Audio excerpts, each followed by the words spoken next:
चला गया। मुखिया संपत की ओर देखने लगा। दिमाग खराब हो गया क्या मुखिया जी? मैं तो खुद ही बड़ी मुश्किल से जान बचा कर आया हूँ। तुम गाँव के मुखिया थे। अबे अगर मैं इस गांव का मुखिया हूँ तो क्या मैं अपनी जान गवा दूं?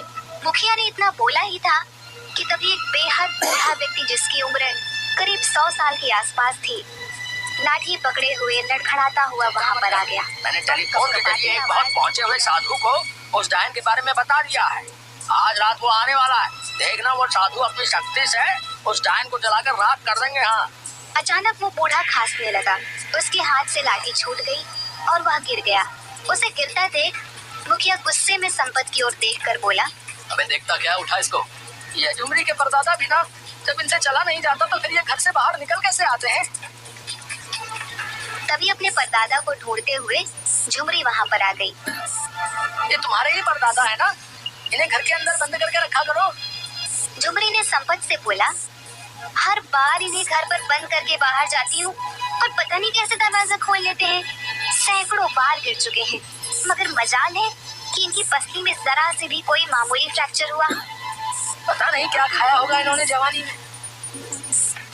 झुमरी अपने परदादा को लेकर वहाँ से चली जाती है। रात का समय था।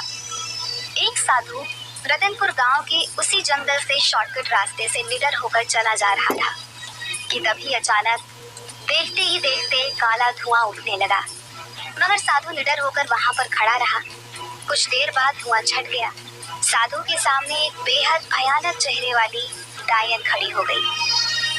क्या तुझे पता नहीं, यहाँ जो भी आता है जिंदा बच के नहीं जाता।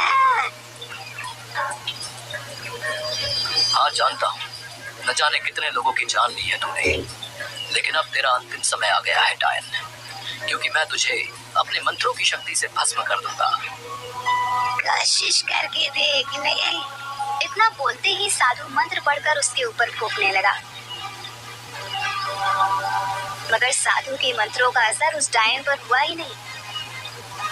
ओम क्लीम चामुंडाय नमः, ओम क्लीम चामुंडाय नमः। ये कैसे हो सकता है? इस पर तो मेरे मंत्रों का असर ही नहीं हो रहा। डायन हंसने लगी। साधु पूरी तरह से डर गया।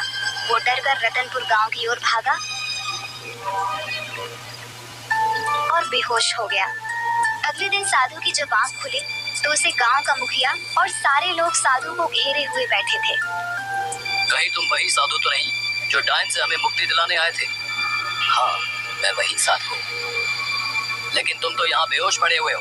क्या तुमने डायन को खत्म कर दिया? वो डायन उम्मीद से ज्यादा ताकतवर निकली। मेरे मंत्रों का उस पर कुछ भी असर नहीं हुआ। यह क्यों नहीं कहता कि तू एक पाखंडी साधु है? तुम मेरा अपमान कर रहे हो। अरे जाओ बाबा, डायन के सामने जब भाग रहे थे तब अपमान नहीं हुआ था? तुम्हें कैसे पता कि डायन के सामने मैं भाग रहा था? तुम्हारी शक्ल बता रही है। तभी एक पागल वहाँ आकर गुस्से से बड़बड़ाने लगा। तुम सब डरपोक हो। आज रात में उस डायन का खात्मा कर दूंगा।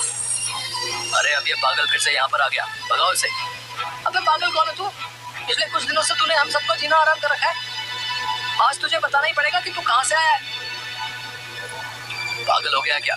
वो एक पागल है, वो तुझे कैसे बता सकता है कि वो कहाँ से आया है? उस बेचारे को तो अपना ही होश नहीं है। वो पागल बड़बड़ाता हुआ वहाँ से चला गया। देखना मुखिया जी, मुझे लगता है आज रात इस पागल की आखिरी रात है। सही बोल रहा है तू, ये मरेगा साला आज। अरे वो सब तो ठीक है, लेकिन इस समस्या का समाधान कैसे निकलेगा, इस बारे में सोचो। उस डायन के आगे तो ये साधु भी अपनी जान बचाकर भाग आया है। कपटा और संपत, तुम दोनों इस गांव की आन बान और शान हो। तुम दोनों की जोड़ी इस गांव में गुरु और चेले के नाम से मशहूर है।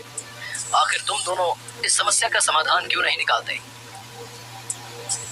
क्योंकि हम कोई तांत्रिक नहीं है मुखिया जी। आपने स्वयं देखा, ये तांत्रिक खुद अपनी जान बचाकर भागा है। भला हम कैसे इस डायन का मुकाबला कर सकते हैं? तो फिर गांव के लोग ऐसे ही लापता होते रहेंगे क्या? तभी गांव का एक व्यक्ति बोला, मुखिया जी हम पुलिस की मदद क्यों नहीं ले सकते? अबे पागल हो गया क्या है? पुलिस वाले कब से डायन और चुड़ैल को पकड़ने लगे? अगर वहां पर मुखिया जी शिकायत लेकर गए तो उल्टे डंडे मारकर भगा देंगे। बकवास बंद कर कपटा। पिछली बार एक पुलिस वाला जो इन सब बातों पर यकीन नहीं करता था, उस जंगल में गया था, जो आज तक वापस नहीं लौटा। तो फिर अब आप सब कुछ भगवान के भरोसे छोड़ दीजिए मुखिया जी। वही हम सबको इस मुसीबत से बचा सकते हैं।